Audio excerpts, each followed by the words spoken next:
UPSC Prelims 2026 is over, and right now, 12 lakh aspirants across India are doing one thing. They are staring at their answer sheets, recalling questions, second guessing choices, wondering, did I clear the cutoff? If you appeared for prelims this year, this video is for you. In the next 18 minutes, I am going to do a complete subject-wise analysis of UPSC Prelims 2026 GS Paper 1. How many questions came from each subject? What patterns UPSC followed? What changed from last year? Which sections were scoring and which were traps? And then, the moment most of you are waiting for, I will give you my category-wise expected cutoff predictions for 2026. This paper may have permanently changed how UPSC Prelims is designed. Stay with me till the end because this analysis is going to tell you exactly where you stand. Hi, I am Rahul Tajnekar, your own UPSC mentor and coach, director of Rahul Sir's IAS Academy, Nagpur, and author of the book Ethics, Integrity and Aptitude, an ultimate guide to score 160 plus marks in GS Paper 4. I have appeared for the UPSC interview 3 times and over 14 years, I have guided hundreds of aspirants through this journey. I have gone through the complete UPSC Prelims 2026 GS Paper 1, all 100 questions, subject by subject, question by question. And what I found is both expected and completely surprising. Let us begin. Before I go subject-wise, let me give you the overall picture of this paper in 3 lines. This paper was not particularly difficult, but it was extremely unpredictable. And those are two very different things. An aspirant who had prepared strategically with the right sources, strong current affairs, and good elimination skills would have found this paper manageable. An aspirant who had prepared randomly, covering everything lightly without depth, would have found this paper devastating. The paper rewarded one thing above everything else: awareness of what is happening in India and the world right now. Current affairs was not a section in this paper. Current affairs was the entire paper. Let me show you what I mean subject by subject. Let us start with history. The paper had approximately 20 questions in the history and art and culture section combined. Ancient history had 11 questions. These covered the Pali text and the earliest coins, the Harappan archaeological findings and the social inferences they support, the place value system and its epigraphic evidence, Rigvedic period irrigation methods, ancient river name pairings, Buddhist iconography, the Amravati Stupa, and Tamilakam kings and their dynasties. Now notice the pattern here, and this is where thousands of aspirants made the mistake. Now here is my assessment of ancient history in this paper. It was deep, unusually deep. The questions on Pali coin terminology, Kahapana, Nikha, Kamsa, Kakanika, were not NCERT level questions. They required reading beyond standard sources. The Harappan findings question asked for inferences from statements, not facts but analytical inferences. That is a higher order question. The Tamilakam kings and dynasty matching, Senguttuvan, Udiyanjeral, Nedanjalian, these are names that appear only in detailed South Indian history reading. My verdict on ancient history in this paper: only aspirants who went beyond NCERTs into supplementary sources would have scored consistently here. If you found this section hard, you're not alone. Most aspirants did. Art and culture had 5 questions. The Carnatic Raga equivalent to Raga Bilawal in Hindustani music, the Nagara style Shikara temples, the Halli Salasya painting in Bagh caves, the Gharana of Pandit Mallikarjun Mansoor, and the Moidams of the Thai Ahom kingdom as a UNESCO World Heritage Site. Art and culture has been growing as a section in recent years, and this paper confirms that trend. 5 questions is significant. And 3 of these 5 were current affairs linked. The Moidams UNESCO inscription was 2025 news. So what does this tell us? Modern history had 5 questions. The Hilton Young Commission and the rupee sterling exchange rate, an economic history question testing whether you understand the colonial financial context, not just the events. The Eka movement and Bardoli Satyagraha. This question tested precise knowledge of which movement was organized by Congress and which was independent. A trap for aspirants who know both movements but confuse their organizational histories. British policy in Awadh after 1856, the Talukdars, the summary revenue settlement and land revenue. Again, contextual and causal, not factual. The forward block formation, factors that contributed to Bose forming the forward block. A multi-statement question requiring political nuance. And the Montague-Chelmsford reforms assertion, testing whether you understand how separate electorates created the genesis of community-based political alliances. Modern history in this paper was reasoning-based throughout, not a single straight recall question. Now geography. 7 pure geography questions plus 6 ecology and environment questions. Geography had the Brahmaputra river identification from 4 clues. Antecedent drainage system, flows through 3 countries, originates in Tibet, does not form distributaries. A beautifully structured question where each clue eliminates one option. Indian state boundary facts. Which state shares the longest international border? Testing precision geography knowledge. Strait of Hormuz. Which countries must cross it to reach the Indian Ocean? Bahrain, Syria, Qatar, Egypt. The trap was Syria. Syria is a Mediterranean country with no Persian Gulf coast. Many aspirants would have included it. The peninsula block geographical features: submergence of western coast due to tectonic activity, residual mountain ranges, and V-shaped river valleys. Testing physical geography concepts from NCERTs. The Andaman and Nicobar climate, where the maximum precipitation falls between December and May, a specific factual question on a region that appears regularly. Tungurahua volcano declared a UNESCO Global Geopark in 2025. Ecuador. Pure current affairs dressed as geography. Lake Turkana, the largest desert lake, its location, and its UNESCO status. Testing whether you know the Jade Sea reference. Geography merged with current affairs again. Ecology and environment had 6 questions. Western Hullock gibbons. Endangered status, brachiation, build. A straightforward wildlife question where the trap was statement 3. They are not heavy built like gorillas, they are agile tree climbers. Mangrove ecosystems and climate resilience. A 3-statement question where statements 1 and 2 contained subtle errors. Mangroves do not make coastal land suitable for paddy cultivation in saline belts, and their roots do not convert coastal land into freshwater aquaculture zones. Only statement 3 was correct. Amur falcons at Doyang Lake, Nagaland. A question about conservation, not just the bird. Statement 3 was a trap. Amur falcons have not adapted to permanent residency. They remain migratory. Madhav National Park declared a tiger reserve in 2025 and the Sakhya Sagar Ramsar site within it. Full current affairs. The foxtail orchid, an epiphytic orchid endemic to northeast India, state flower of Arunachal Pradesh and Assam, requires specific biodiversity reading. Red Plus, the first Plan Vivo certified Red Plus project in India. The Khasi Hills Community Project in Meghalaya. Very specific current affairs. Now, politics. And this is where I want to slow down. Because something happened in this paper that I have never seen at this scale before. There were only 5 pure polity questions. Article 13, the Constitution's self-referential provisions, parliamentary questions, the SC and ST committee, and the 5th schedule. But there were 3 full ethics case study format questions inside Prelims Paper 1. Questions 51, 52 and 53. Let me describe these to you. Question 51 was about a senior officer overseeing a vaccination program who discovered that a private service provider was compromising on quality for profit. Despite pressure from vested interests, he reported it and halted the contract. The question asked, which principle of public administration was most strongly demonstrated? Question 52 was a multi-ethnic district conflict, a tribal community protesting a waste management facility on sacred land, and asking which statements would contribute to the resolution process.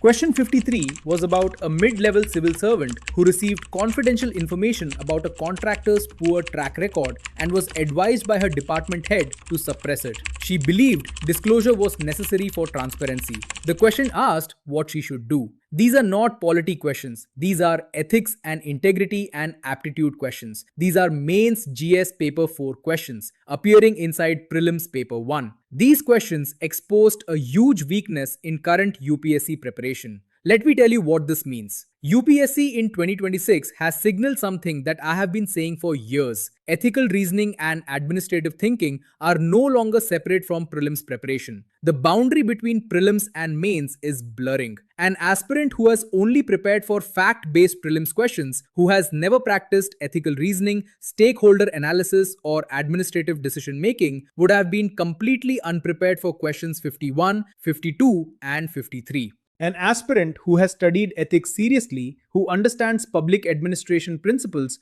who has practiced case study thinking, would have found these three questions among the most straightforward in the entire paper. This is a seismic shift in how UPSC is designing prelims, and every aspirant preparing for 2027 must take note. Did you expect ethics type reasoning inside prelims paper 1? Tell me honestly. Now, economy, the largest single subject in this paper with 12 questions. The paper covered the crowding out effect, multi-dimensional poverty index methodology, NBFCs and their regulatory features, banking committees and their objectives, crowdfunding, green bonds, M1 exchange and MSME financing, financial inclusion index of the RBI, ONDC's key objective, UPI versus digital rupee differences, real-world asset tokenization, and the drop shipping revenue model. My assessment, economy in this paper was heavily current affairs integrated. The UPI versus digital rupee question tested a very specific distinction, whether UPI transactions are recorded in bank statements while digital rupee wallet transfers are not. That level of detail comes only from consistent current affairs tracking, not from standard economy textbooks. The ONDC question tested whether you understand its purpose, breaking the dominance of large e-commerce platforms through interoperability. Not a textbook concept, a policy understanding question. M1 Exchange is a trade receivables discounting system, a platform for MSME invoice discounting. This is not in any standard economy book. This is pure current affairs. The aspirant who scored well in economy today was the aspirant who read financial current affairs consistently throughout the year. Science and technology had 10 questions, the second largest subject block in the paper. Genetic medicine and how it works. Large language models and their functioning. Notably, statement 3 that LLMs produce unbiased outputs was false. A very important contemporary awareness point. Stealth technology. Black boxes in modern aircraft. Green hydrogen. The distinction between green, grey and blue hydrogen. India's space program private entities. InSpace, Agnikul Cosmos, Skyroot Aerospace. Drone swarms and counter-drone technology. Genome India Project. National Quantum Mission. Deep Ocean Mission. Every single one of these 10 questions had a current affairs dimension. This was not a static science and technology section. This was a technology policy current affairs section. The aspirant who read about AI developments, India's space milestones, quantum computing and ocean exploration in the news throughout the year answered these questions with confidence. The aspirant who studied science from standard books without tracking technology news struggled. International relations and organizations had 9 questions. International conventions not ratified by India. ASEAN connectivity projects. India's development projects in Bhutan, Maldives, Sri Lanka and Afghanistan. Multilateral labor cooperation platforms. UN organizations and their Nobel Prizes. UN peacekeeping operations. BIM STEC centers and their locations. EU member states. Interpol notice types. This section rewarded consistent reading of India's foreign policy developments and international organization news throughout the year. Now let me give you the subject-wise question count summary clearly. Ancient history, 11 questions. Art and culture, 5 questions. Modern history, 5 questions. Geography, 7 questions. Ecology and environment, 6 questions. Polity, 5 questions. Ethics case studies, 3 questions. Governance and government schemes, 8 questions. Economy, 12 questions. Science and technology, 10 questions. International relations and organizations, 9 questions. Current affairs standalone, 5 questions. Defense and security, overlapping with S&T and current affairs. Total 100 questions. Now 3 key patterns from this paper that every aspirant preparing for 2027 must understand. Pattern 1. Current affairs is no longer a section. It is the entire paper. Approximately 55 to 60 questions in this paper had a current affairs dimension. Either pure current affairs or static concepts being tested through current affairs examples. If you are treating current affairs as a separate section to be revised in the last month, that approach will fail. Current affairs must be integrated into every subject throughout the year. Pattern 2. Ethics has entered prelims. 3 case study questions in prelims paper 1 is not a coincidence. This is UPSC telling aspirants that administrative and ethical reasoning is a foundational competency, not just a mains skill. For 2027 aspirants, start ethics preparation from day 1. Not because it might appear in prelims, but because the thinking it trains is required everywhere in this exam. Pattern 3. Depth over width continues. Ancient history had 11 questions and they were hard. Many aspirants would have left 4 to 5 of these. Economy had 12 questions and they were current affairs heavy. Many aspirants who prepared economy only from textbooks would have struggled with 5 to 6 of these. The paper consistently punished surface level preparation and rewarded depth. Now the section most of you have been waiting for. Expected cutoffs for UPSC Prelims 2026. Let me be direct about what these numbers mean before I give them. Expected cutoffs are based on paper difficulty, the number of candidates who appeared, the number of main seats available, and the typical score distribution across categories. This paper, in my assessment, was moderate in difficulty overall. It was not as brutal as some previous years. But the current affairs intensity means that aspirants who had gaps in their current affairs coverage would have found it significantly harder. My category-wise expected cutoff predictions for UPSC Prelims 2026. General category 87 to 90 marks. OBC 86 to 89 marks. EWS 83 to 85 marks. SC 78 to 81 marks. ST 73 to 75 marks. Let me explain my reasoning for the general category figure of 87 to 90. The paper was moderate. It was not an exceptionally easy paper that would push cutoffs above 95, but it was not a very difficult paper either. The current affairs section was manageable for well-prepared aspirants. The economy section had enough straightforward questions. The history section was hard, but that is consistent with recent trends. 87 to 90 for general reflects a moderate paper with high current affairs integration, where aspirants who tracked news consistently would have scored in this range. If you are scoring above 90 on your self-evaluation, you are likely through. If you are in the 83 to 90 range, it is genuinely uncertain and you must wait for the official cutoff. If you are below 80, focus on what this paper has revealed about your preparation gaps and use that clarity to build a stronger strategy for 2027. Before I close, one thing I want to say to every aspirant who appeared today. The outcome of prelims does not define your potential. It defines your current preparation level. Those are very different things. The exam revealed something about what you knew and how you applied it today. It revealed nothing about what you are capable of.